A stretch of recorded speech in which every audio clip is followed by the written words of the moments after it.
السلام عليكم ورحمة الله وبركاته. وعليكم السلام ورحمة الله وبركاته. إن الحمد لله نحمده ونستعينه ونستغفره ونعوذ بالله من شرور أنفسنا ومن سيئات أعمالنا. من يهده الله فلا مضل له ومن يضلل فلا هادي له، وأشهد أن لا إله إلا الله وحده لا شريك له، وأشهد أن محمدا عبده ورسوله صلى الله عليه وعلى آله وأصحابه وسلم تسليما كثيرا.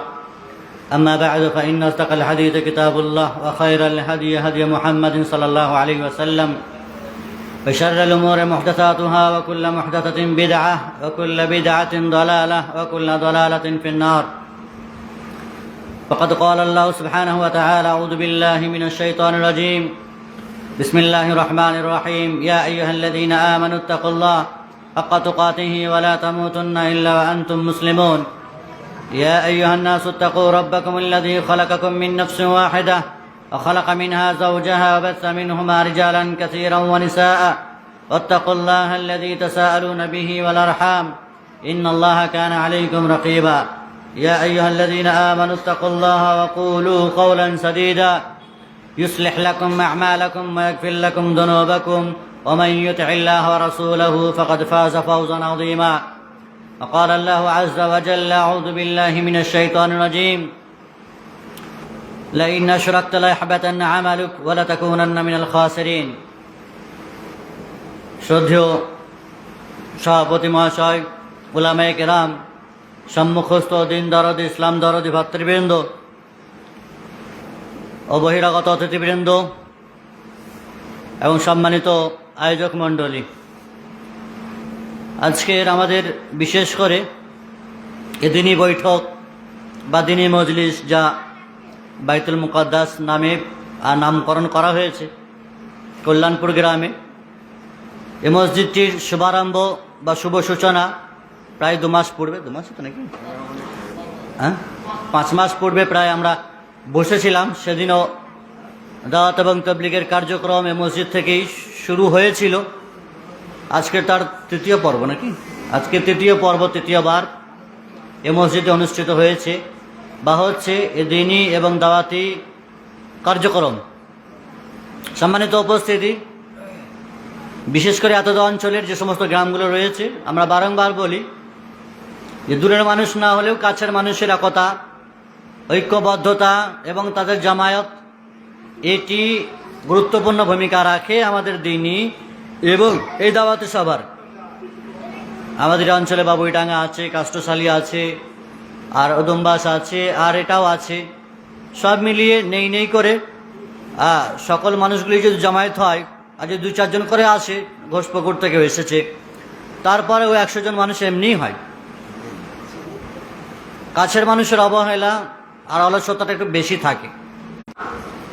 মসজিদ যেহেতু শুরু চলছে, ফলে আমাদের আশেপাশের মানুষদেরকে বেশি বেশি করে এখানে আসার চেষ্টা করতে হবে, যাতে ভাইয়েরা সেখান থেকে সাহস পান, উদ্যম এবং উদ্দীপনা তৈরি হয় তাদের মাঝে। তারা দাওয়াতি কার্যকলাপগুলো যা কিছু হয় আশেপাশে, সেগুলো একে অপরের মাঝে শেয়ার করা যায়। বিভিন্ন পরিবেশ থেকে বিভিন্ন রকমের বিষয় আর জ্ঞান উপদেশ উপলব্ধি করা যায়।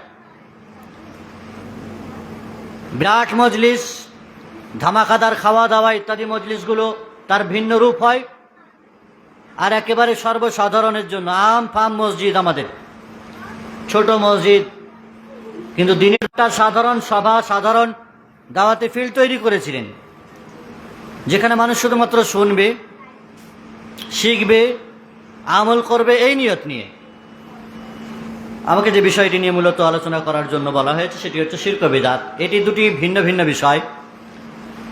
একই মজলিসে এই সংক্ষিপ্ত সময়ে দুটি বিষয় নিয়ে আলোকপাত করা এটা সম্ভবপর নয়। একটি বিষয় নিয়েই তো মুশকিল হয়ে দাঁড়ায়। এজন্য আমি শুধুমাত্র শিরক নিয়েই বলবো। শিরকিয়াত শাইআ, প্রচলিত শিরক যেগুলি মূলত আমাদের সমাজে পরিলক্ষিত হয়, আমরা দেখতে পাই অজস্র শিরক। সেই শিরক নিয়েগুলি আমরা মোটামুটিভাবে আলোচনা করার চেষ্টা করবো আজকের এই মজলিসে। আবার পরবর্তী আল্লাহ চাইলে স্পেশাল বেদাত নিয়ে আলোচনা হবে।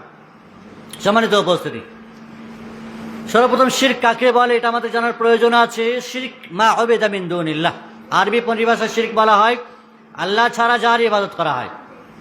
আল্লাহ ছাড়া পৃথিবীতে মানুষ যারই ইবাদত করুক না কেন সেটাই শিরক হবে। সেটি আসমানের সেই পবিত্র কোরআনে একাধিক জায়গাতে আল্লাহ তাআলা এইভাবে তিনি ব্যক্ত করেছেন, এক আল্লাহর ইবাদত করো, তার সাথে কাউকে সমকক্ষ স্থির করিও না। শিরকের একটি বিষয় হচ্ছে পার্টনারশিপ, সমকক্ষ সমতুল্য গড়ে তোলা। আল্লাহ রাব্বুল ইজ্জত পৃথিবীর কোনো বস্তুর মতো দেখতে নন, কোনো বস্তু কোনো জীব আর কোনো জড় পদার্থের মতো দেখতে নন, তাদের মতো আল্লাহ রাব্বুল ইজ্জতের ক্ষমতা নেই। আল্লাহ রাব্বুল ইজ্জত তার ক্ষমতা, তিনি অসীম ক্ষমতার অধিকারী। ইন্নাল্লাহা আলা কুল্লি শাইইন কাদির বলা হয়েছে। প্রত্যেকটি জিনিসের উপর আল্লাহ রাব্বুল ইজ্জত ক্ষমতাবান, পূর্ণ ক্ষমতাবান। মানুষ বা অন্যান্য জীব বা অন্যান্য জড় পদার্থ তার আংশিক ক্ষমতা রাখে, পরিপূর্ণ ক্ষমতা তাদের ভেতরে নেই, মানুষের ভেতরে নেই। সে তার নিজের মৃত্যুকে ঠেকাতে পারে না, সে ঘুমকে ঠেকাতে পারে না। তাহলে মানুষ নিজেই দুর্বল। আল্লাহ তাআলা পবিত্র কোরআনে বলেছেন মানুষকে দুর্বলভাবে সৃষ্টি করা হয়েছে। খলিকাল ইনসান, কোথাও তো যায়ীফা শব্দ ব্যবহার করেছেন। আল্লাহুল্লাযী খালাকাকুম মিন যায়ফ, আল্লাহ বলছেন আল্লাহ হচ্ছেন সেই সত্তা যিনি তোমাদেরকে কমজোর থেকে সৃষ্টি করেছেন। তোমাদের শক্তি ছিল না, ক্ষমতা ছিল না, দুর্বল ছিলে। সুম্মা জাআলা মিন, একমাত্র স্বয়ং সম্পূর্ণ ক্ষমতাবান হচ্ছে আল্লাহ রাব্বুল ইজ্জত, যিনি কখনো বুড়ো হবেন না, ক্ষমতা লেস হবে না, পাওয়ার লেস হবে না, ক্ষমতাহীন হবেন না। সেই আল্লাহ রাব্বুল ইজ্জত যিনি একচ্ছত্র অধিপতি, এ বিশ্ব ব্রহ্মাণ্ডের নবমণ্ডল ভূমণ্ডল আসমান জমিন যা কিছু আছে সকল জিনিসের একমাত্র স্বয়ং সম্পন্ন স্রষ্টা মহান রব রব্বুল আলামিন, যিনি সমগ্র বিশ্ব জগতের রব, তিনি একমাত্র আমাদের ইবাদতের অধিকারী, ইবাদতের যোগ্য। যদি কোনো মানুষের ভিতরে নুকস থাকে, ত্রুটি থাকে,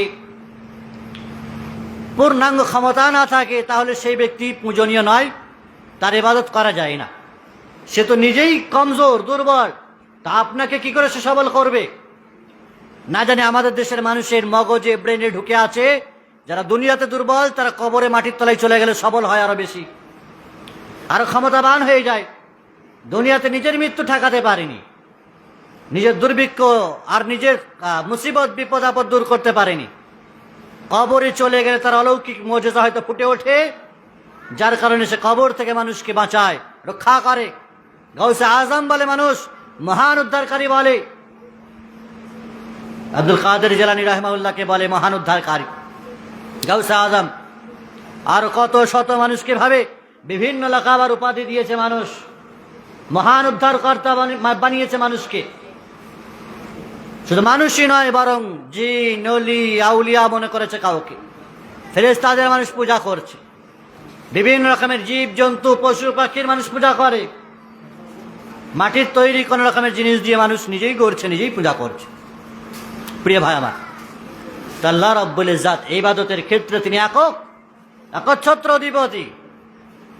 তার সাথে অন্য কাউকে সমকক্ষ স্থির করা, তার মতো অন্য কাউকে ভালোবাসা, তার মতো অন্য কাউকে পূর্ণাঙ্গভাবে ক্ষমতাবান বলে মনে করা, তার মতো অন্য কাউকে সেইভাবে সম্মান করা স্পষ্টভাবে শিরক। আল্লাহ সুবহানাহু ওয়া তাআলা পবিত্র কোরআনে বলছেন, ওয়া মিনান নাসি মান ইয়াত্তাখিযু মিন দুনিল্লাহি আনদাদা ইউহিব্বুনাহুম কাহুব্বিল্লাহ ওয়াল্লাযীনা আমানু আশাদ্দু হুব্বান লিল্লাহ।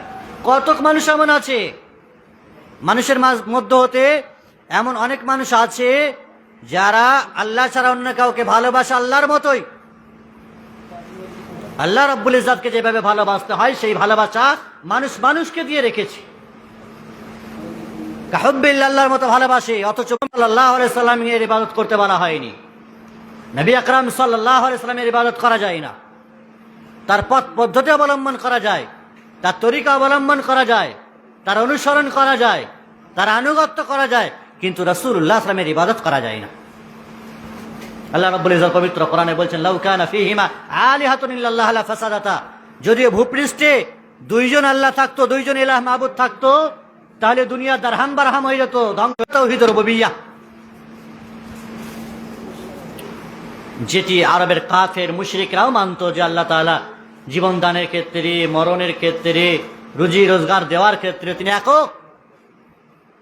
তৎকালীন যুগের কাফের মুশরিকেরাও মানত, আর মুসলিমরা তো মানেই মানে। কিন্তু তাওহীদুল উলুহিয়্যাহ আল ইবাদার ক্ষেত্রে আল্লাহ তাআলা যে ইবাদতের ক্ষেত্রে একক, এটা সকল মানুষরা মানে না। কাফের মুশরিক তো দূর কি বাত, মুসলিমদের মাঝে হাজার ফেরকা তৈরি হয়েছে তাওহীদ উলুহিয়াকে কেন্দ্র করে। ইবাদতের যোগ্য যে একমাত্র আল্লাহ তাআলা, তিনি এলাহ, তারই ইবাদত করতে হবে। এক্ষেত্রে হাজারো মুসলিমদের মাঝে পার্থক্য রয়েছে। যারা কবর পূজা করে, মাজার পূজা করে, কবরী আহলুল কবর যারা, তারা কি মানে যে একমাত্র আল্লাহই সবকিছু দিতে পারে? যদি এটাই মানতো তাহলে কেন কবরের দ্বারস্থ হতো? কেন কবরে গিয়ে ঝাঁটা খেত, ফুল ঝাড়ু খেত, সিন্নি খেত? কেন সেখানে গিয়ে নজর নিয়াজ করতো, মান্নত করতো, পশু জবাই করতো? কি আছে কবরে? কোন বুজুর্গ, আলেম আর কোন আল্লাহর ওলি যদি থাকে তাহলে কবরে চলে গেলে তিনি তার জন্য যথেষ্ট, কিন্তু আপনার জন্য কোনো লাভ আর কল্যাণ বয়ে আনবে, আপনার উপকার করবে, এটা তো সম্ভব না। তাহলে যারা আল্লাহ ছাড়া অন্য কোনো মাজার, দরগা, কবর আর বিভিন্ন গাছগাছালির সামনে গিয়ে পূজা করে, পাথরের সামনে মাথা ঠোকে, বিভিন্ন রকমের চাল ডাল, বিভিন্ন রকমের নজর নিয়াজ করে, বিভিন্ন মুসিবত থেকে রেহাই পাওয়ার জন্য আবেদন ফরিয়াদ জানায়, সন্তান সন্ততি চাওয়ার জন্য মাথা নত করে, টাকা পয়সা খরচ করে, তাহলে তারা কি কথা মানে যে একমাত্র ইবাদতের যোগ্য আল্লাহ তাআলা? কখনোই না, কখনোই মানে না। তারা সেই সমস্ত অমুসলিমদের মতোই, কাফের মুশরিকদের মতোই, যারা একটা ঠাকুরকে সামনে পূজা করে আর মনে করে এর মাধ্যমে আমরা উপরওয়ালার সান্নিধ্য পাবো। ঠিক তেমনি মুসলিমরাও পীর আর আউলিয়ার দরবারে গিয়ে, বুজুর্গদের দরবারে গিয়ে আকীদাই পোষণ করে যে এরা আমাদেরকে আল্লাহর কাছাকাছি করে দেবে। ওয়াল্লাযীনা ইত্তাখাযু মিন দুনিহি আউলিয়া মা না'বুদুহুম ইল্লা লিয়ুকাররিবুনা ইলাল্লাহি যুলফা। আল্লাহ তাআলা বলছেন পবিত্র কোরআনে, কিছু মানুষ এই আকীদা পোষণ করে যারা আল্লাহ ছাড়া অন্যের দ্বারস্থ হয়, অন্যের পূজা করে, ইবাদত করে। তাদের কি আকীদা আছে? যে এদের আমরা সরাসরি ইবাদত করছি না, বরং এই সমস্ত ব্যক্তিরা আমাদেরকে আল্লাহর কাছাকাছি করে দেবে, জুলফা, কাছাকাছি করে দেবে। কদম চুম্বন করায় আর নিজে কিছু দিতে পারে, এই আকীদা পোষণ করায় আপনাকে, টাকা পয়সা নিয়ে মাথায় হাত বোলায় আর কিছু করে, আকীদা পোষণ করে। তাহলে এমন মুর্শিদ তো আপনার জন্য জাহান্নামের একটা ধারকা বাহক হয়ে গেছে, দুআত আবু আবি জাহান্নাম হয়ে গেছে। জাহান্নামের পথে যে সমস্ত ব্যক্তিরা আহ্বান করে তাদের মধ্যে তো এরাই একজন। এদের জন্য তো বাংলা কবি বলেছেন, কাক যদি কারোর পথের হয় রাহবার, কাক যদি বলে না, তারা তো আপনার কাক সমূহ, তারা তো আপনাকে জাহান্নামে নিয়ে যাচ্ছে, তারা তো আপনাকে জান্নাতে নিয়ে যেতে পারে না। যারা সুন্নাতের অনুসরণ করার প্রতি উদ্গ্রীব দেখায় না, তারগীব দেয় না, শুধু তাই নয়, এবং এক শ্রেণী মাযহাব পন্থীরাও যারা বিভিন্ন প্রকারে নিজেদের মাযহাব আর মতবাদকে প্রতিষ্ঠা করার জন্য ব্যক্তিতন্ত্র কায়েম করার স্বার্থে নিজেদের মজলিস করে, মাহফিল করে, ইজতিমা করে, এদের আকীদা কি পোষণ করে, কি ভাবাতে চায়? আল্লাহ রাব্বুল ইজ্জত এবং নবী আকরাম সাল্লাল্লাহু আলাইহি ওয়াসাল্লাম কি আমাদের জন্য যথেষ্ট নয়? রাসূল আসলামের তাবলীগ কি আমাদের জন্য যথেষ্ট নয়? তাবলীগুন নববী কি আমাদের জন্য যথেষ্ট নয়? সাহাবায়ে কেরামদের জলচ্ছবি আর মানহাজ কি আমাদের জন্য যথেষ্ট নয়? আল্লাহ তাআলা পবিত্র কোরআনে সাহাবায়ে কেরামদের মানহাজ অনুসরণ করলে সেটাই সফলতার পথ, পবিত্র কোরআনে সেটা বলেছেন আল্লাহ তাআলা। মিন বা'দি মা তাবাyyana লাহুল হুদা ওয়া ইয়াত্তাবা' গায়রা সাবিলিল মুমিনিন নুওয়াল্লিহি মা তাওয়াল্লা ওয়া নুসলিহি জাহান্নাম ওয়া সাআত মাসিরা, বলা হয়েছে। ওয়া মান ইয়াত্তাবি' গায়রা সাবিলিল মুমিনিন, যারা মুমিনদের পথ ছাড়া অন্য কোনো পন্থা অবলম্বন করে, মুমিন বলতে এখানে সাহাবায়ে কেরামদেরকে বোঝানো হয়েছে। সাহাবায়ে কেরামদের পথ পদ্ধতি, তরিকা আর রূপরেখা, মানহাজ ছেড়ে যারা মানব রচিত কোনো মানহাজ, সেটা সাদপন্থী হোক, জুবাইরপন্থী হোক, ইলিয়াসি তাবলীগ হোক, আর অন্যান্য হোক না কেন, ব্যক্তিতন্ত্র যারা কায়েম করতে চায়, ব্যক্তির নামে মতবাদ আর মাযহাব কায়েম করে মানুষদেরকে তাদের দিকে আহ্বান করতে চায়, এটা কি মুমিনদের পথ? এটা কি সাহাবায়ে কেরামদের পথ? চিল্লা দেওয়া আর বিভিন্ন রকমের খাবার দাবার শুধু আয়োজনই হওয়া না, সেখানে কোরআন সুন্নাহর কোনো আলোচনা, তাওহীদের কোনো আলোচনা, শিরক থেকে মানুষকে বাঁচানো না, শুধু ফাজাইলের আলোচনা, রাজাইল। শিরক করে মানুষ জাহান্নামে যাবে, বিদআত করে যে মানুষ জাহান্নামে যাবে, অন-ইসলামিক রীতি নীতি কুসংস্কার করে যে মানুষ জাহান্নামে যাবে, কখন সম্পর্কে মানুষকে সতর্ক করবে? শুধু ফাজাইল দিয়ে তো জান্নাতে যাওয়া যায় না। করে এরা আমাদেরকে আল্লাহর কাছাকাছি করে দেবে, আমরা এর ইবাদত করি না তো। ঠিক তেমনি আজকের যুগের মানুষের বিভিন্ন রকমের ব্যাখ্যা বিশ্লেষণ আছে, বিভিন্ন রকমের পাঁয়তারা আছে যে আমরা যে সমস্ত কাজ করি ডাক্তারের কারণে আমার জীবনটা বেঁচে গেল, অমুক ডাক্তার ভেলোর থেকে এসেছে বসেছে কাটুয়াতে, তার মাধ্যমে আমি বেঁচে গেলাম, ক্যান্সারের মানে 4th স্টেপ চলছিল বেঁচে গেলাম। একটা মানুষ শিরক করলো না? শিরক যে অত্যন্ত সূক্ষ্ম বিষয়, আর এই শিরকের কারণে যে মানুষ জাহান্নামে যাবে তা বুঝতে অনেক সময় লাগবে। অত্যন্ত সূক্ষ্ম বিষয়, ছোট ছোট কথা, ছোট ছোট আকীদা যা মানুষের ঈমান আর ইসলামকে নষ্ট করে দেয়, অনুভব করতে পারে না। আল্লাহ তাআলা পবিত্র কোরআনে বলেছেন এই প্রাসঙ্গিকই ওয়া আনতুম লা তাশউরুন, মানুষের আমলনামাগুলো এমন মানে সরাসরি দিন শেখা আর কোন বিষয়ের কি বলে সন্দেহ হলে, ডাউট হলে সেগুলোর ক্লিয়ার করে নেওয়া। প্রিয় ভাই আমার, আমাদের সমাজে অনেক প্রচলিত শিরক আছে, অনেক প্রচলিত শিরক আছে। তার মধ্যে একটি হচ্ছে দোয়া এবং ইস্তেগফারের ক্ষেত্রে শিরক। মানুষ আল্লাহর কাছে তো দোয়া করেই করে, অন্যের কাছেও কি দোয়া চাইছে? অন্যের কাছে দোয়া চাইছে কিভাবে? কোনো ব্যক্তি মারা গেছে, কবরে চলে গেছে, তার কাছে কি দোয়া চাইছে? আমক বাবা, আমক দাতা, তুমি আমাকে এই দাও তাই দাও। অথচ কবরবাসীর জন্য দোয়া করতে হবে আপনাকে, কবরবাসীর কাছ থেকে দোয়া চাওয়া নয়। কবরে যিনি চলে গেছেন তিনি কি দেবেন আপনাকে? খোদ রাসূলুল্লাহ সাল্লাল্লাহু আলাইহি ওয়াসাল্লাম পর্যন্ত কিছু দিতে পারবেন না আপনাকে কবরে চলে যাওয়ার পরে। কবরে চলে যাওয়ার পরে রাসূলুল্লাহ সাল্লাল্লাহু আলাইহি ওয়াসাল্লামকে চাওয়া নিষেধ। তার কবরের কাছে গিয়ে কেউ হাত তুলে দোয়া করতে পারবে না, এই অনুমতি নেই আজও। তো মানুষ অন্যান্য দরবারে গিয়ে কোন মুখ নিয়ে তারা চায়? রাসূলুল্লাহ সাল্লাল্লাহু আলাইহি ওয়াসাল্লামের চাইতেও বড় ওলি কেউ আছে? আছে নিশ্চয়ই, না হলে যাবে কেন আজমিরে, যাবে কেন ফুরফুরাতে, আর যাবে কেন বীরভূমের পাথর চাপড়িতে? নিশ্চয়ই আছে। রাসূলুল্লাহ সাল্লাল্লাহু আলাইহি ওয়াসাল্লামের চাইতেও বড় ওলি আছে। সুবহানাল্লাহ।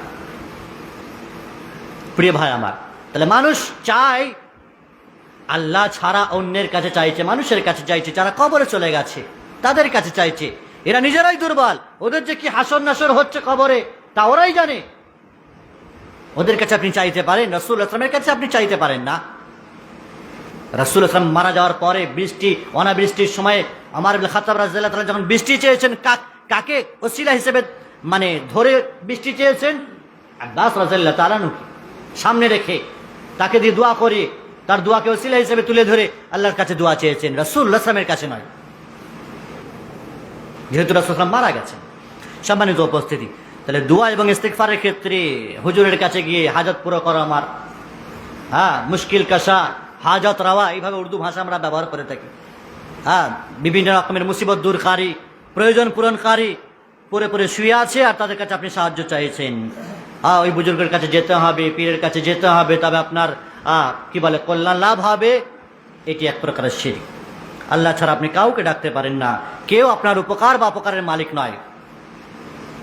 উপকার এবং অপকারের মালিক কেউ নয়, একমাত্র আল্লাহ রব্বুল ইজ্জত। উপকার করলে তিনিই করবেন, আর অপকার করলে তিনিই করবেন। বিপদ আপদ মুসিবত দূর করলে তিনিই দূর করবেন, অন্য কেউ নয়।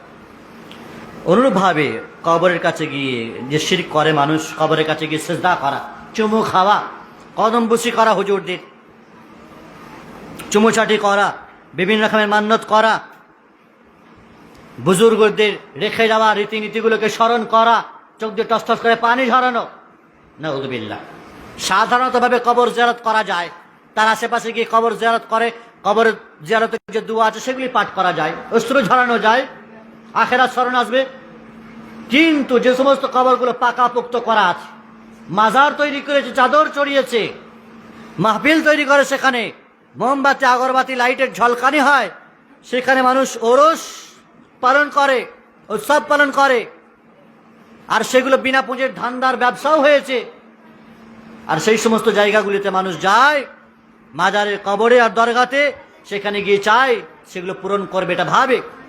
আবার কোথাও তো কদমে রসুল হয়, আমরা যখন কিষানগঞ্জে পড়তাম, তো কিষানগঞ্জে এক জায়গায় উৎসব হতো কদমে রসুল, মানে রসুল সালামের পা পড়েছে, কদম মানে পা, কদমে রসুল। এভাবে ভারতবর্ষের অনেক জায়গাতে রসুলের পা পড়েছে, মানে তাদের কথা অনুযায়ী কদমে রসুল। তো কদমে রসুল উৎসব পালন করে, তো চাদর পরে পরে এত চাদর লাট হয়ে গেছে, সেগুলো মানে বাইপাস হয়ে যাচ্ছে দোকানে, আবার দোকান থেকে আবার চলে আসছে, কিনে আনছি। মানুষ এইভাবেই টাকা পয়সা অর্থ নষ্ট করে, আর এগুলো বিনা পুঁজির ধান্দার ব্যবসা তৈরি করেছে। তো কবর কেন্দ্রিক রাসূলুল্লাহ সাল্লাল্লাহু আলাইহি ওয়াসাল্লাম বলেছেন, বাঁকা কবর, সেগুলোকে ধূলিসাৎ করে দেবে, ধুয়ে মুছে সেগুলোকে মাটির সাথে মিশিয়ে দেবে। আবুল হাইয়াদ আল আসাদিকে বলা হয়েছিল যে উঁচু পাকা যে সমস্ত কবর আছে সেগুলোকে মাটির সাথে মিশিয়ে দেবে। কবরকে পাকা করা নিষেধ, নেহান তাদসিসুল কবর, কবরের উপরে উঠা বসা, কবরকে বিরাট তাজিম আর সম্মান করা, পূজনীয় করে তোলা, এটি নাজায়েজ, এটি হারাম, এটি শিরক। অনুরূপভাবে নজর লাগা, বদ নজর থেকে বাঁচার জন্য মানুষ ব্যবহার করে তাবিজ, মাদলি, জড়িবটি, কত ধরনের শয়তানি তন্ত্র মন্ত্র ব্যবহার করে, কত বাবার কাছে যায়, কত জ্যোতিষীর কাছে যায়, বদ নজর থেকে রক্ষার জন্য, মুসিবত থেকে রক্ষার জন্য। বাড়িতে গাড়িতে বিভিন্ন রকমের অস্বস্তি আর অশান্তি লেগে আছে, তা থেকে রেহাই পাওয়ার জন্য ধূপ ধুনো দিয়ে বাড়ির আশেপাশে কত মালসার পেরেক যে পুতলো মানুষ তার ঠিক ঠিকানা নেই। এইভাবে হাজারো শিরকের মধ্যে মানুষ লিপ্ত হয়ে আছে। দড়ি ঝোলানো বলেন, তাবিজ ঝোলানো বলেন, আর মাদলি ঝোলানো বলেন, কার ঝোলানো বলেন, এগুলি সব স্পষ্টভাবে শিরক। মুসনাদ আহমদে একাধিক হাদিস রয়েছে, তার মধ্যে মশহুর হাদিস রাসূলুল্লাহ সাল্লাল্লাহু আলাইহি ওয়াসাল্লাম বলেছেন, মান তাআল্লাকা তামিমাতান ফাকাদ আশরাক, যে ব্যক্তি কোনো কিছু লটকালো আর ঝোলালো সে ব্যক্তি শিরক করলো। এই জন্য ঝোলানো আর লটকানো, সেটি মাদলি তাবিজ হোক আর জড়িবটির আন্ডারে। অনেকে মনে করে এটা তো কবিরাজি ঔষধ, কবিরাজি ঔষধ তো থেতলে চিবিয়ে খাও, ওটা রস করে খাও। তোমাকে ঝুলাতে কে বলেছে আর বাঁধতে কে বলেছে? অনেকে মানে কি বলে, জড়িবটিগুলোকে পায়ে বাঁধে, হাড় ভেঙে গেছে, পা বেঁকে গেছে, বাঁধে ভালো হয়ে যায়। আরে হারাম জিনিস দ্বারা ভালো হলেই যেটা সেটা জায়েজ হবে এমনটি নয়। হারাম খেয়ে অনেক সময় হাট্টা করতে হচ্ছে মানুষ, তা মানে কি সেটা হালাল হয়ে যাবে নাকি? আরে মদে তো উপকার আছে, আল্লাহ তাআলা বলেছেন, কিন্তু উপকারের চেয়ে তো অপকার বেশি। উপকারের চাইতে মদে অপকারটা বেশি। উপকার কি মদে? এই আয়াতের ব্যাখ্যা করতে গিয়ে উলামায়ে কেরামরা বলেছেন, মদের উপকার হচ্ছে মদ বেচে তো উপকার হয়, বিক্রি করে ব্যবসা করে উপকার হয় না? হয় না, ইনকাম তো হচ্ছে, তো তা মানে কি সেটা হালাল হয়ে যাবে নাকি?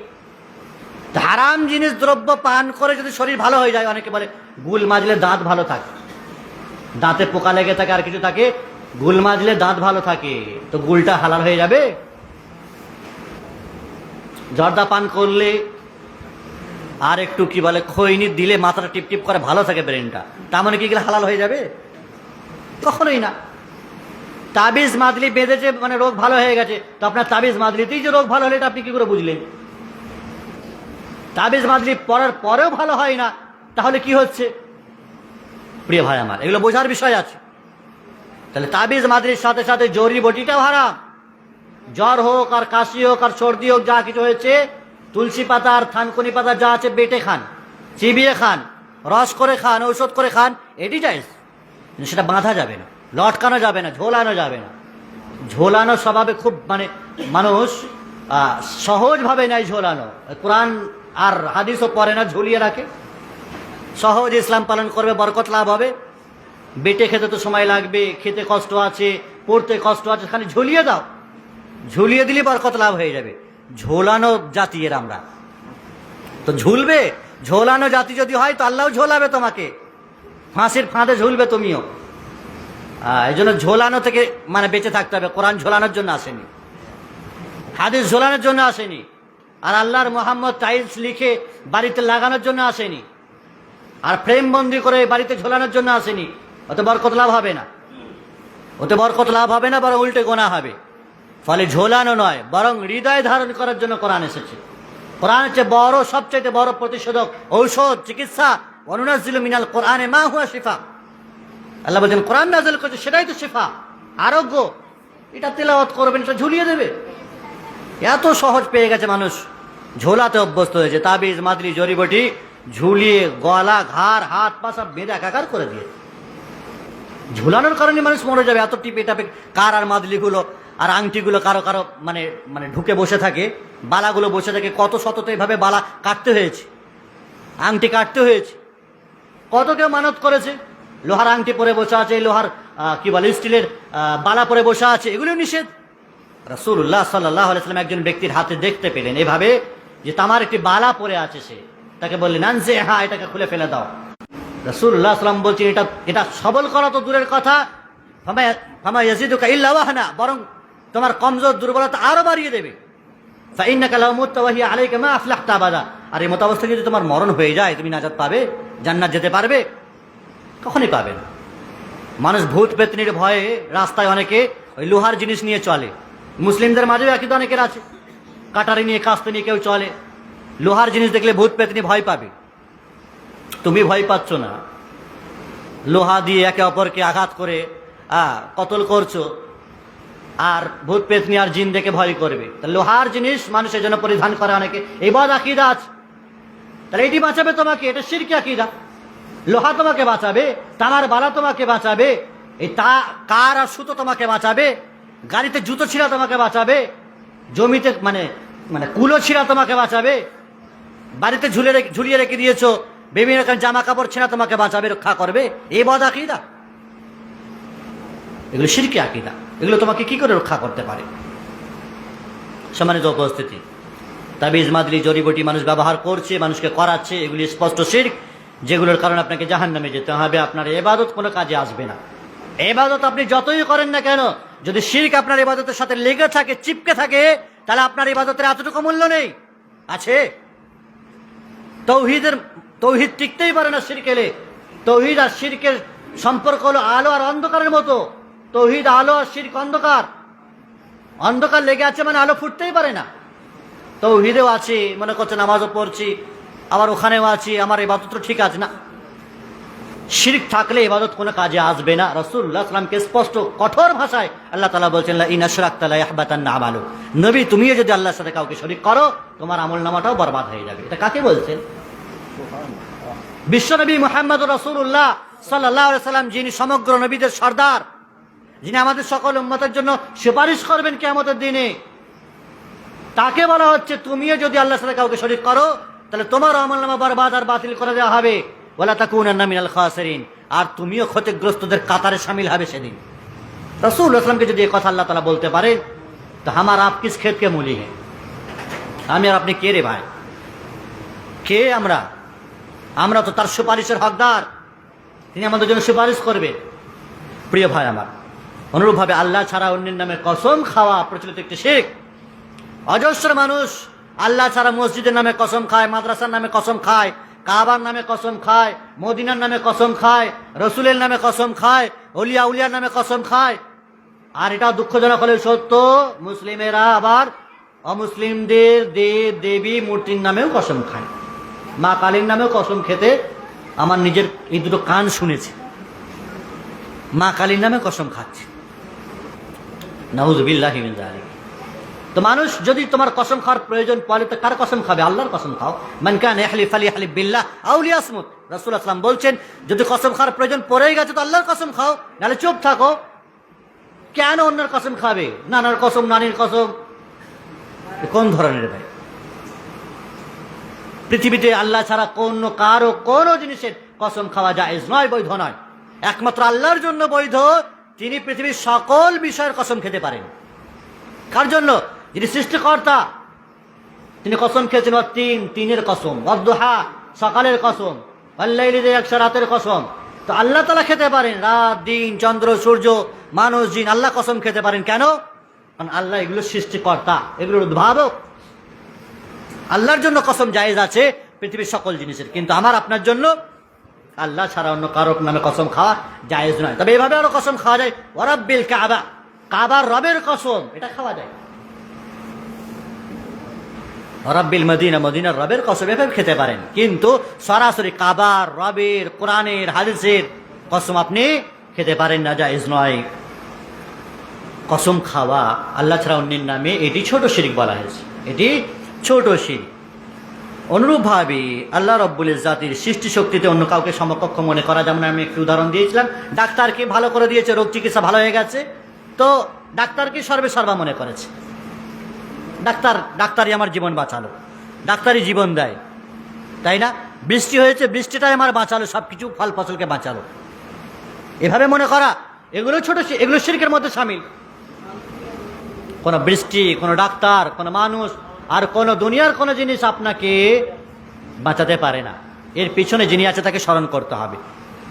আল্লাহর দয়া, আল্লাহর রহমতে বৃষ্টির মাধ্যমে আল্লাহ তাআলা আমাদেরকে বাঁচালেন, এ কথা বলতে হবে। যদিও কথাগুলো আপনার কাছে ট্যাঁড়া লাগুক, কিন্তু এটাই সত্য, এটাই সহিহ আকীদা, এটাই তাওহীদ। আর যেটা সোজা সাপটা কথা বলছেন আপনি, ওটা শিরক। বৃষ্টিটাই আমাকে বাঁচালো, ডাক্তারের কারণেই বাঁচলাম। প্রিয় ভাই আমার, এগুলোই শিরক। তুমি না চাইলে আজকে ভাই আমি বাঁচতামই না, মরেই যেতাম, শেষ হয়ে যেতাম। বা এ কথা যে আল্লাহ যা চান আপনি যা চান, পরস্পর কথা, আল্লাহ যা চান আর আপনি যা চান, এ কথা বলা শিরক। তাহলে কি বলতে হবে? আল্লাহ যা চান অতঃপর আপনি যা চান, অতঃপর শব্দ ব্যবহার করতে হবে। আর তারপরে আপনি যা চান এই শব্দ ব্যবহার করলে তবে ঠিক আছে কথাটা। আরবিতে সুম্মা, মাশা আল্লাহ সুম্মা শীত বলা হয়েছে। আল্লাহ যা চান অতঃপর আপনি যা চান, এই কথা ঠিক আছে। কিন্তু আল্লাহ যা চান আপনি আর আপনি যা চান, এই ধরনের কথা যদি আমরা বলি শব্দ ব্যবহার করে, তাহলে এটি হবে শিরক, এটি হবে শিরক। এগুলি প্রচলিত শিরক আমাদের, আমরা কিন্তু বুঝতে পারি না, ভাবিও না। এগুলি প্রচলিত শিরক, আমাদেরকে মাথায় রাখতে হবে। তৌহিদ পরিপন্থী এগুলি কথা। অনুরূপভাবে মান্যত এবং কোরবানির ক্ষেত্রে মানুষ আল্লাহ ছাড়া অন্যের নামে তো মান্যত করছে। যদি আল্লাহ তাআলা আমাকে সুস্থ করে দেন, ব্যাঙ্গালোর থেকে ফিরে আসে, সুস্থ হয়ে যায়, তাহলে হাজি বাবার দরবারে বা মুম্বাই চলে যাবো, ওখান থেকে হাজি আলীর দরগাতে একটা খাসি চড়িয়ে দেবো, বা দেশে ফিরে এসে পাথর চাপড়িতে চলে যাব। মান্যত করলে তুমি কার নামে করলে? কার নামে করলে তুমি মান্যত? আরে মান্যত তো জায়েজ, নজর তো জায়েজ আছে, জায়েজ পদ্ধতিতে তুমি করো। আল্লাহ তাআলা নজরকারীদের তো প্রশংসা করেছেন, ইউফুনা বিন নাযরি ওয়া ইয়াখাফুনা ইয়াওমান কানা শাররুহু মুস্তাতিরা। যারা নজরকে পূরণ করে, এটা মুমিনদের সিফাত। কিন্তু নজর করাটা বাধ্য নন আপনি। রাসূলুল্লাহ সাল্লাল্লাহু আলাইহি ওয়াসাল্লাম নিষেধ করেছেন যে নজর যেন কেউ না করে। নজর করলে কি হবে? খাস কোনো লাভ হয় না, বরং কৃপণের মাল বেরিয়ে যায়। যারা কৃপণ তাদের মাল তো এমনি বেরোবে না, নজর মানার মাধ্যমে বেরোবে। কিন্তু নজর যদি তুমি মেনেছো যে আমি যদি ভালো হয়ে যাই তাহলে আল্লাহর রাস্তায় ব্যয় করব, এই নজর জায়েজ আছে আপনার জন্য। যদি আল্লাহ আমাকে সুস্থ করে দেন, শারীরিক সুস্থতা, বিভিন্ন প্রকারের অসুস্থ ভোগ করছি, আল্লাহ তাআলা যদি আমাকে সুস্থতা দান করেন, তাহলে মসজিদে আমি 2-4 লাখ টাকা দেবো, মসজিদটাকে একটু আমি ভালো ফ্যান লাইট দিয়ে সাজিয়ে দেবো। বা মাদ্রাসাতে আমি ছেলে, অভাবী ছেলে আছে, অসহায় ছেলে আছে, বা গরিব দুঃখী আছে, তাদেরকে কিছু দেব। এই নজর যদি কেউ করে তাহলে এটি জায়েজ না? জায়েজ না? জায়েজ, বৈধ, এটি নিঃসন্দেহে বৈধ। কিন্তু পূজনীয় স্থান, শিরকীয় স্থানে আপনি নজর মানছেন। ওই অমুক বাবার নামে আমি নজর নিয়াজ করলাম, অমুক বাবার নামে আমি খাসি কোরবানি করব, জবাই করব। আবার কোরবানি নিজের নামে কোরবানি জায়েজ রয়েছে আপনার জন্য, পরিবারের পক্ষ থেকে জায়েজ রয়েছে। রসুলের নামে কোরবানি আপনার জন্য জায়েজ নয়। নিজে পারে না, নিজের নেকির এত দরকার পড়েছে, ও রসুলের নামে কোরবানি করে রসুলকে নেকি পৌঁছাচ্ছে। প্রিয় ভাই আমার, আমরা তো নেকির কাঙাল। রাসূলুল্লাহ সাল্লাল্লাহু আলাইহি ওয়াসাল্লামের নামে কোরবানি করে মানুষ, রাসূলুল্লাহ সাল্লাল্লাহু আলাইহি ওয়াসাল্লামের নামে কোরবানি করা যাবে? কোরবানি তো আল্লাহর জন্য করতে হবে, নিজের পক্ষ থেকে করতে হবে, পরিবারের পক্ষ থেকে করতে হবে। তাহলে কোরবানি, নজর এগুলো বৈধ, ইবাদতের একটি প্রকার। কিন্তু মানুষ এই শব্দগুলো, এই ইবাদতের প্রকারগুলো অন্য কাউকে দিয়ে বসে আছে। নজর করেছো তো জায়েজ ছাড়া না জায়েজে। ওসিলা তার মধ্যে একটি, ওসিলা মাশরুআ, ওসিলা গায়র মাশরুআ, জায়েজ এবং নাজায়েজ ওসিলা। ওসিলার জায়েজ রয়েছে, যেমন কোনো ভালো কাজ আপনি করেছেন, সেই ভালো কাজের ওসিলা করে আল্লাহর কাছে আপনি দোয়া করতে পারেন, আল্লাহ গো আমি 2 রাকাত নফল নামাজ আদায় করি ডেইলি, এই নফল নামাজের বিনিময়ে তুমি আমার এই মুসিবত দূর করো, এটা জায়েজ, বৈধ। আল্লাহ তোমার নাম রহমান, তাই রহমনি, আমার উপর রহম করো।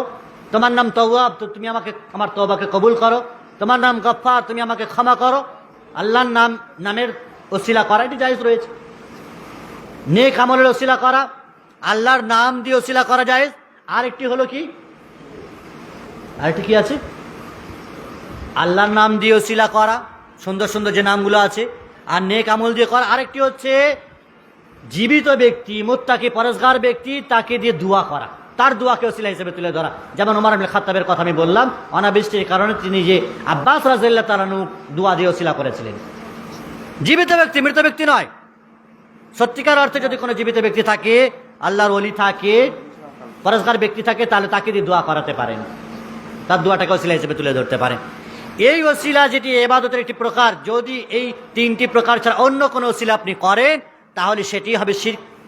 যেমন ওসিলা করে মানুষ কি, ওই যে বিভিন্ন রকমের আল্লাহ ছাড়া অন্য মাবুদদের জন্য অন্য পূজনীয় ব্যক্তিদের জন্য অশিলা করে বসে আছে, বা মৃত ব্যক্তির অশিলা করে বসে আছে, মৃত ব্যক্তির কাছে গিয়ে অশিলা করেছে, তার কবরের কাছে গিয়ে আছিয়েছে, বা তার দোহাই দিয়ে অশিলা করছে, এগুলি জায়েজ নয়। সম্মানিত উপস্থিতি, অনুরূপভাবে রিজিক চাওয়ার জন্য, সন্তান সন্ততির জন্য, রোগ মুক্তির জন্য গায়েবী শক্তিতে বিশ্বাস করা। গায়েবী শক্তিতে বিশ্বাস করা মানে এই গায়েবের শক্তির অধিকারী কে? আল্লাহ রাব্বুল ইজ্জত। এটা মাথায় রাখতে হবে যে এমনি এমনি তোমার রোগ ভালো হয়ে গেল এমনটি না, রোগ আল্লাহ ভালো করেছেন। রুজি এমনি এমনি চলে এলো তা নয়, রুজির পেছনে আল্লাহ রাব্বুল ইজ্জত রয়েছে। এই গায়েবী শক্তি, গায়েব থেকে আমাকে কেউ দিল, কেউ বলতে কে? আল্লাহ ছাড়া কে দেবেন আপনাকে? গায়েবের চাবিকাঠি তো আল্লাহর হাতে, গায়েবের একমাত্র মালিক তো আল্লাহ রাব্বুল ইজ্জত। তো অদৃশ্য শক্তির আমরা ব্যবহার করি অনেক সময়, অনেকের মনে এই আকীদা থাকে যে অমুক বাবা দিয়েছে, আব্দুল কাদের জিলানী কবরে চলে গেছে, তার শক্তিতে আমার কাছে এসেছে, সন্তান দিয়েছেন তিনি, নাউযুবিল্লাহ। এই ধরনের গায়েবী শক্তি বলা হয়। অনুরূপভাবে প্রচলিত শিরকের মধ্যে একটি হলো যে অনেকে খুঁটিনাটি তথ্য যাচাই বাছাই করার জন্য, জানার জন্য, চুরি ডাকাতি হয়েছে আর কিছু হয়েছে, গণকের কাছে যায়, জ্যোতিষীর কাছে যায়, যারা হাত পা দেখে, চেহারা দেখে, ভবিষ্যৎবাণী করে। পীর মোহাম্মদ আলী সাহেবের অ্যাডভার্টাইজ টেনে খুব লেগে থাকে, 1 লাখ টাকা পুরস্কার মানে ফেল হলে, গোল্ড মেডেলিস্ট নাকি ভারতবর্ষের।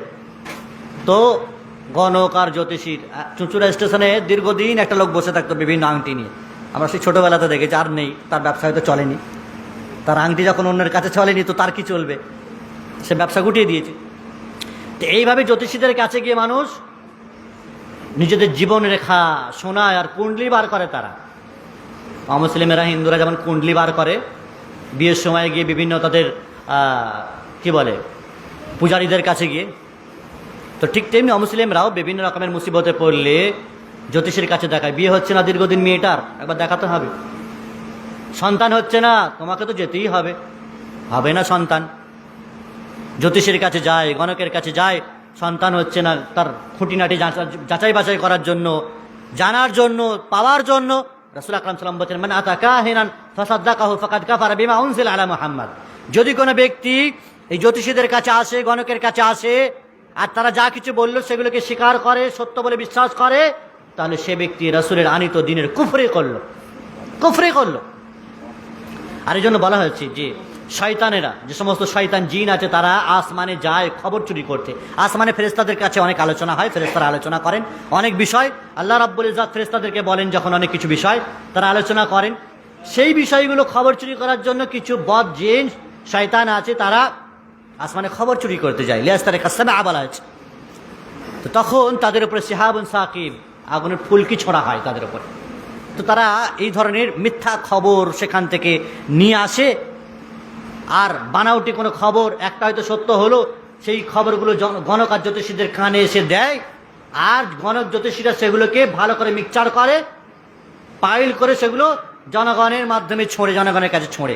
আর কোনো একটা খবর হয়তো লেগে যায়, সেটাতে তার বিশ্বাস হয়ে গেল। চুরি ডাকাতের ক্ষেত্রে অনেক বলে দেয়, অনেকে জিনের সাহায্য নিয়ে অনেকে বলে দেয়। আমার এক মৌলানা, আমার এক উস্তাদ কিষানগঞ্জে শোনাচ্ছিলেন, তো তার বাড়িতে একবার চুরি হয়েছে, তো বলছে আমি তো কিছুতেই যাব না, চুরি হয়েছে, যা ভাগ্যে ছিল হয়েছে, কিন্তু এটা জানার জন্য যে জ্যোতিষীদের কাছে যেতে হবে। তো পারিবারিক চাপে বলছে একবার গেছি, তো যাওয়ার পরে যখন জিজ্ঞাসা করা হচ্ছে তাকে সব কিছু বলে দিচ্ছে যে তোমার বাড়িতে 3টে ঘর আছে, মানে তোমার 3টে বাড়ি আছে, 3টে রুম আছে, কল আছে, রান্নাঘর আছে, আবি যাবি, এইসব বলে দিচ্ছে। কিন্তু কে চুরি করেছে সেটা বলার আর ক্ষমতা নেই। মানে কিভাবে চুরি হয়েছে তার প্রসেসগুলো বলে দিচ্ছে, এখান থেকে চুরি হয়েছে, এত সময়ে চুরি হয়েছে, ইত্যাদি ইত্যাদি। তো অনেক সময় বদ জিন আর শয়তানের কারণে, শয়তানরা তো ঘোরাফেরা করে, জিনেরা তো ঘোরাফেরা করে, তো তাদের কারণে অনেক সময় বলে দিতে পারে 2-1টি বিষয়। যে এর মানে এই নয় যে অদৃশ্যের খবর তারা রাখে, বিভিন্ন তন্ত্র মন্ত্র করে, কালী সাধনা করে তোমার খবর বলে দেবে। এই আকীদা পোষণ করা, এটি শিরকি আকীদা। সম্মানিত উপস্থিতি, অনুরূপভাবে প্রচলিত শিরকের মধ্যে মানুষ নবী রসুলকে, অলিয়া উলিয়াকে, জিন শয়তানকে, ফেরেশতাকে এবং অন্যান্য জীব জন্তু আছে তাদেরকে সর্বেসর্বা অনেক সময় মনে করে, জড় বস্তুকে সর্বেসর্বা মনে করে, যেমন তাবিজ মাদরিগুলো আছে, সর্বেসর্বা এগুলোকে মনে করে যেগুলো কিছু করতে পারে, কিন্তু এগুলোও প্রচলিত শিরকের মধ্যে শামিল। অনুরূপভাবে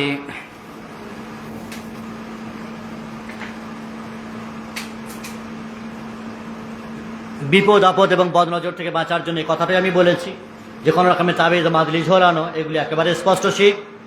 অনুরূপভাবে হালাল হারামের ক্ষেত্রে, ফাইসালার ক্ষেত্রে, বিচার আচার্যের ক্ষেত্রে কোনো কাউকে সর্বেসর্বা মনে করা, কোনো আলিমকে সর্বেসর্বা মনে করা, অথবা কোনো শাসককে, কাজীকে সর্বেসর্বা মনে করা যে এটাই নির্ভুল বিচার আর ফাইসালা একেবারে সঠিক, আল্লাহর এতে কোনো হাত নেই, তার এই ধরনের কার্যক্রমও শিরকি কার্যক্রম হবে। অনুরূপভাবে কোনো অশুভ লক্ষণ মনে করা, রাতে পেঁচা ডাকলে, গাড়ি ঘোড়া চালাচ্ছে সামনে দিয়ে বিড়াল পার হলে, এগুলি কুসংস্কার, আর কুসংস্কারের সাথে সাথে শিরক। এগুলি যাতে পেঁচা ডাকলে অশুভ হয়, রাসূলুল্লাহ সাল্লাল্লাহু আলাইহি ওয়াসাল্লাম বলেছিলেন আদুয়া ওয়ালা তিয়ারা ওয়ালা হাম্মা ওয়ালা সাফারা। জাহিলিয়াতের যুগের মানুষের আকীদা ছিল রাতে পেঁচা ডাকলে এগুলি অশুভ হবে, কারণ বাড়িতে যদি পেঁচা বসে রাতে তার সেই বাড়ি গেল। এই আকীদা ছিল, এই আকীদার পোস্টমর্টম করেছেন রাসূলুল্লাহ সাল্লাল্লাহু আলাইহি ওয়াসাল্লাম। লা আদুয়া ওয়ালা তিয়ারা, কোনো রকমের কোনো রোগ সংক্রমণ, রোগ বলে কোনো রোগ নেই। রোগ দেওয়ার মালিক একমাত্র আল্লাহ তাআলা। রোগ তিনিই দেবেন, তিনি দূরীভূত করবেন। আমরা অনেকে মনে করি এই সংক্রমণ রোগ আছে, ওর পক্স হয়েছে তো এরও পক্স হয়েছে, ওর মানে ওর সাথে সাথে লেগে লেগে সকলের মাঝে ছড়িয়েছে। করোনার সময়ও এ কথা মানুষ মনে করছিল, এর কাছ থেকে ছড়িয়েছে, ওর কাছ থেকে ছড়িয়েছে। এই উটের ক্ষেত্রে একবার কথা এলো রাসূলুল্লাহ সাল্লাল্লাহু আলাইহি ওয়াসাল্লামের কাছে যে এক উট থেকে আরেক উটের রোগ ছড়িয়েছে। তো রাসূলুল্লাহ সাল্লাল্লাহু আলাইহি ওয়াসাল্লাম বলছেন ফামানা আদাল আউয়াল, তাহলে প্রথম উটে যে রোগটা এলো সেটা কোথা থেকে এলো? যদি রোগ সংক্রমণই হয় তাহলে প্রথম যার এলো সেটা কোথা থেকে হলো? সেটা কার গা ঘেঁষে লেগেছে? তো সেটা তো আল্লাহই দিয়েছে।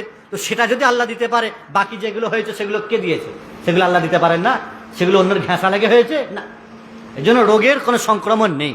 তারপরেও এই সংক্রমণ যাতে মানুষ আকীদা না রাখে, ওই ধরনের রোগ হলে দূরে সরে থাকতে বলা হয়েছে। যেমন আমাদের দেশে এই পক্সটা হলে অনেকের হতে থাকে, তো মানুষের যেন আকীদা নষ্ট না হয়ে যায়, এই জন্য ওই ধরনের রোগ হলে তা থেকে দূরে সরে থাকতেও বলা যায়। ফিররা মিনাল মাজলুম কামা তাফিরু মিনাল আসাদ, যে সংক্রমণ রোগী থেকে দূরে সরে থাকবে যেমনভাবে বাঘ থেকে দূরে সরে থাকো, বাঘকে যেমন ভয় করো ওই ধরনের রোগকে ভয় করবে।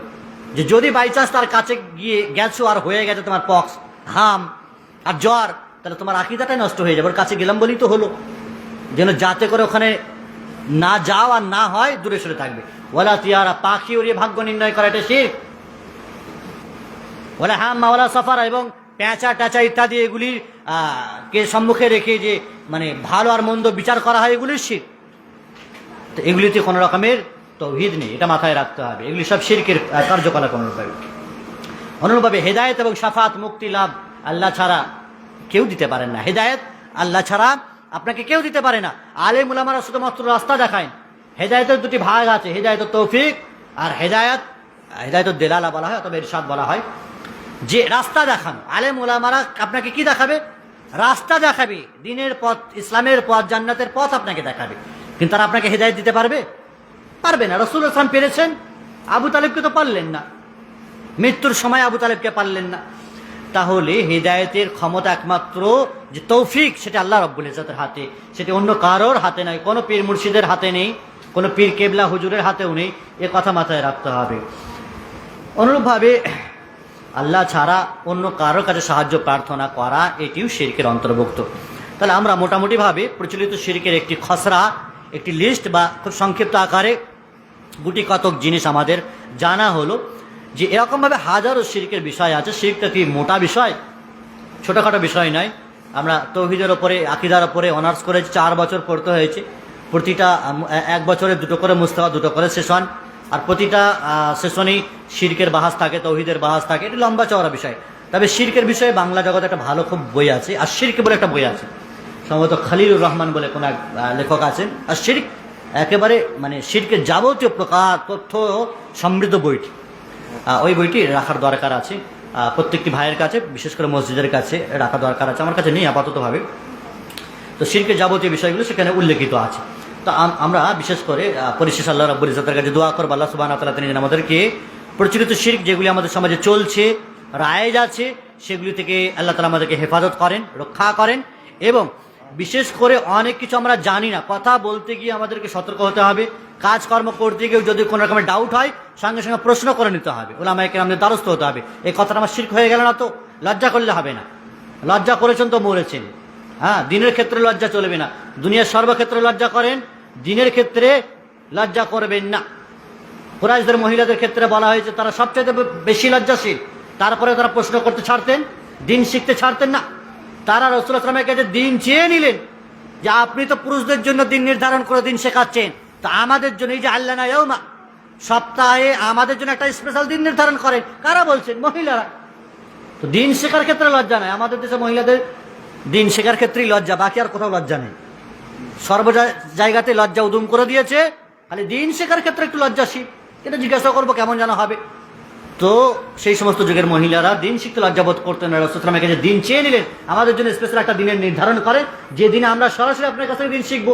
আমাদের অনেক মাসলা মাসাইল আছে, তো আমরাও বিশেষ করে পুরুষদের সাথে সাথে মহিলাদেরও বিভিন্ন সময়ে বন্দোবস্ত করব, সুযোগ তৈরি করব, জায়গা আমরা পরিস্থিতি তৈরি করবো। আল্লাহ তাআলা তৌফিক দান করেন। আল্লাহ রাব্বুল সকল প্রকারের শিরক ও বিদআত হতে আমাদেরকে হেফাজত করেন এবং পরিপূর্ণ তৌহিদের উপর জীবনযাপন করার তৌফিক দান করেন। খাঁটি তৌহিদকে চেনার বোঝার তৌফিক দান করেন।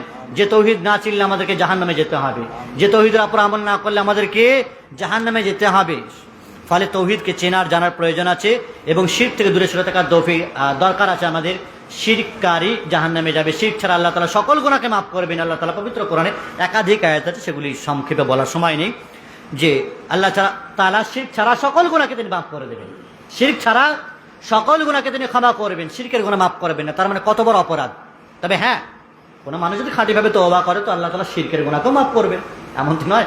ইন্নাল্লাহা তাওয়াবুর রহিম, আল্লাহ তাআলা তওবাকে কবুল করেন। তো শিরকের ক্ষেত্রেও যদি কেউ তওবা করে তো আল্লাহ কবুল করবেন। কিন্তু এই নয় যে শিরকের উপর টিকে আছে না তওবা করতে আছেন না। আল্লাহ রাব্বুল ইজ্জত তিনি আমাদের দিন শেখার মজলিসগুলোকে কবুল করেন, দিনী উদ্যম উদ্যোগকে কবুল করেন। আরো বেশি বেশি করে ছোট ছোট করে দিনী মজলিস গড়া তৌফিক দান করেন, যেখানে ছোট ছোট করে আমাদের শিরকের কথা, বিদআতের কথা, কুসংস্কারের কথা, অনইসলামিক রীতিনীতির কথা খুলে খুলে ভেবে আলোচনা করা যায়। আল্লাহ সুবহানাহু ওয়া তাআলা তৌফিক দান করেন। আমিন। সাল্লাল্লাহু আলাইহি ওয়া সাল্লাম বারাকা আলা আবদিহি ওয়া রাসূলিহি নবিয়িনা মুহাম্মদ ওয়া আলা আলিহি ওয়া সাহবিহি আজমাইন। আসসালামু আলাইকুম ওয়া রাহমাতুল্লাহি ওয়া বারাকাতুহু। ওয়া আলাইকুম